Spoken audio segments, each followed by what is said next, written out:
Oke, dan sarang Sumbar sudah terhidang. Yup, nak nampak ya? Tada. Jadi di situ ada apa sih kak? Pempek telur. Kota Lua. Ko pastel kayaknya. Ya. Terus itu ya udang. Oh, itu yang udang ya. Sama ikan. Ikan. Yang panjang kayak lenjer gitu. Iya, kayak lenjer. Nah, terus dikasih cuka sama timun. Irisan timun. Bang ikan, ini terasa ikannya. Terasa mana? Teksturnya tuh tidak terlalu effort banget gigi dan lembut. Untuk sukonya ini tak padah. Sedang elok. Tunggu yang Udang. kalau yang udang tuh lebih kriuk. Kayak pempek crispy gitu ya. Iya. Terasa juga udangnya.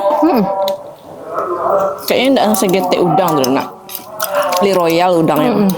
Ternyata pempek sama es campur kok masuk kak. Ini masuknya. Masuk ya.